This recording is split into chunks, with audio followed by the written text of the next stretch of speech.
बिस्मिल्लाहिर्रहमानिर्रहीम। नाज़रीन कराम, मैं तारिक इस्माइल सागर आपकी खिदमत में कुछ ताज़ा गुज़ारिशात और अफसोसनाक ख़बरों के साथ।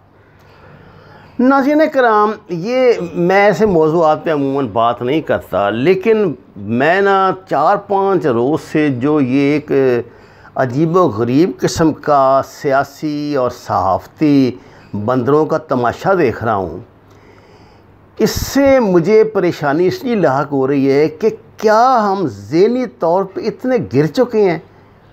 क्या हमारा मेयार अब यही रह गया कि हम पुलिस अफसरों के तबादलों पर, पुलिस अफसरों के थानेदारों के तबादलों पर अपने चैनल्स पे बहस करेंगे और इसको कौमी मसला बना देंगे? मुझे आप बताएं, तालिबान का इतना बड़ा ये ब्रेक थ्रू होने जा रहा है अब यहाँ पे यहाँ एतवार वाले दिन इधर कतर में। मुझे आप बताएं जी, एक कौन सा पाकिस्तानी चैनल है जिसने इस पे डिबेट की हो? ये चाइना के जो मामला चल रहे हैं इंडिया के साथ, कि कौन सा पाकिस्तानी चैनल है जिसने इस पे डिबेट की हो? आपका क्या ख्याल है कि ये हमारे मसले नहीं हैं? ये वन बेल्ट वन रोड पर जितना कुछ हो रहा है, जो कुछ हो रहा है, और जो पाकिस्तान को थ्रेट आ रहे हैं, और जिस तरह कामयाबी के साथ पाकिस्तान से फेस कर रहा है, कोई प्रोग्राम आपने देखा है?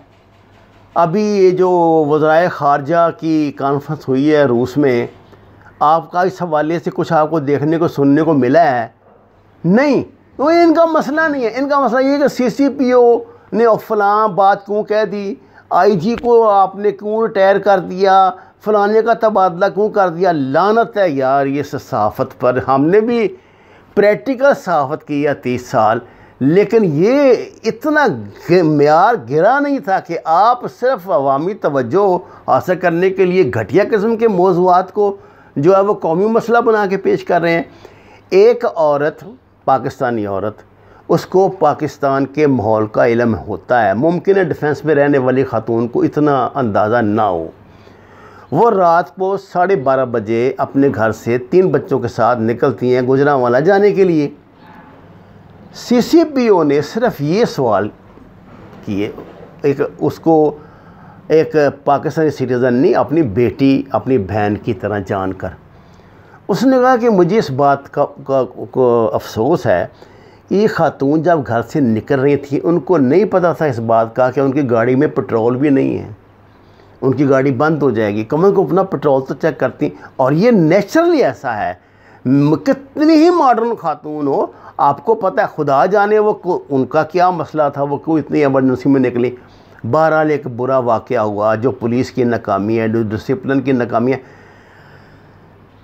मैं आपसे एक सवाल करता हूँ, आप अभी आज एक ही खबर है, 12 साल की बच्ची के साथ जो रेप इसी गुजरांवाला में हुआ है, जहाँ पे गुजरपुरा मोटरवे, गुजरापुरा आउटलेट पे इस खातून के साथ ज़्यादती हुई है।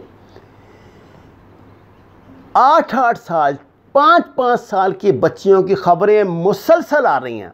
किसी का दिमाग में आई है ये बात? कितने लोगों ने इस पर बहस की है? एक मतलब खातून जो है वो, चूँकि इसमें लाहौर की पुलिस इन्वॉल्व है, तो और अपोजिशन जो है वो इस CCPO के ख़िलाफ़ है, तो आपने इसको मसला बना लिया। और साथ मैं हैरान हूँ, 500 जो पुलिस अफसर जो हैं वो इनके ख़िलाफ़ हो गए। यार ये कोई यूनियन है बनी हुई, डिसिप्लिन फोर्स है, को खुदा के लिए कोई अपना ज़हनी मेयार बदल ले। ये थड़ा सियासत जो है ना, इसको छोड़ दें। अब ये 70s की थी, 80s की सियासत थी। दुनिया 21वीं सदी में चली गई है। तुम्हारे दिमागों को क्या हो गया अल्लाह के बंदो? वो CCPO ने बुनियादी सवाल ये उठाए कि देखिए, आप घर से निकल रही हैं, 3 बच्चे हैं आपके साथ, रात का 1 बज रहा है, और आपको ये भी इल्म नहीं कि आपकी गाड़ी में पेट्रोल कितना है। कम से कम मैं कहता हूँ, मैं रोज़ाना दफ्तर जाता हूँ तो मुझे ये पता होता है कि मेरी गाड़ी में पेट्रोल कितना है, मुझे कब डलवाना है। एक नेचुरली बात है। इतनी लापरवाही से इस तरह के हादसात पेश आना गो कि ये एक बुरी बात है, लेकिन ये सवाल क्यों ना उठाए जी CCPO? आने वालों के लिए क्यों ना नसीहत हो? आज के बाद कोई खातून अगर निकलेगी तो अपना पेट्रोल तो मुकम्मल करके जाएगी। खुदा जाने बेचारी किस नालाज में निकली, क्या हुआ, इतना अफसोसनाक और दुख भरा वाक़या हुआ। अब वो बता रहा है बेचारा कि जी हमने ये किया है, बेहतरीन अपने जो हमारा पुलिस का तरीक़ेकार अख्तियार किया है, 4 लाइनों पे तफ्तीश कर रहे हैं, हमने DNA करने हैं, हमने फलाने लोकेट कर लिया है, लोकेशन पे पहुंच गई है, जो पुलिस का तफ्तीश का तरीका होता है, साइंटिफिक तरीका होता है, फोरेंसिक कर लिया है, जियो फेंसिंग कर रहे हैं। लेकिन आप मुसलसल ये बात क्यों कही थी उसने? ये बात, यार तुम क्या फ्रांस में रहते हो, अमेरिका में रहते हो, पाकिस्तान में ये बात क्या नहीं पड़ती है? अभी ये मुल्क इतना मादर पिदर आज़ाद नहीं हुआ जितना तुम लोग इसे करना चाहते हो। तुम्हें तो इस बात पर भी एतराज़ है कि ये औरतों को कपड़े पहनने के क्यों तलकीन करते हैं, सर पे दुपट्टा लेने की क्यों तलकीन करते, तुम तो इसको भी उनकी आज़ादी में मुदाखलत समझते हो। अब हम क्या करें?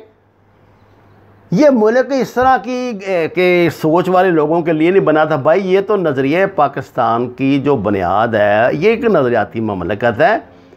हम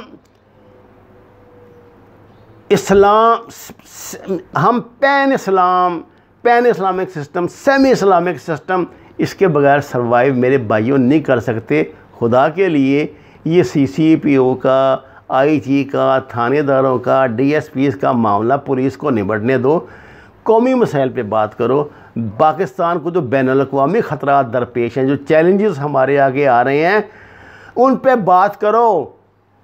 ये जो बच्चे 6-5 महीने से घरों में बैठे हुए हैं, ये स्कूलों में जाएंगे तो क्या जो वो एक नया जो मसाइल नफ्सियाती खड़े होंगे, उनसे निपटने के लिए डिबेट करो। ऑनलाइन कोर्सेज पाकिस्तान में मुतअर्रफ करवाओ, बच्चों की एजुकेशन पे तवज्जो दो। हमने तो मरमरा जाना है, इन्होंने कल को पाकिस्तान संभालना है।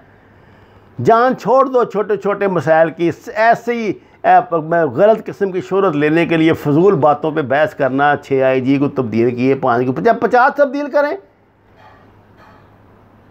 मुल्क उन्होंने चलाना है, आपने वोट दिया है। अगर आप जमहूरियत के मामे बने हुए हैं तो वोट तो आपने दिया है ना इमरान खान को, तो भुगतो फिर। वो मा अलैना इल्लल बलागुल मुबीन। नाज़रीन किराम, दरख्वास्त है कुरान और नमाज को तर्जुमे के साथ जानिए। हमारे चैनल को सब्सक्राइब करें, लाइक्स दें, शेयर करें। आपका शुक्रिया।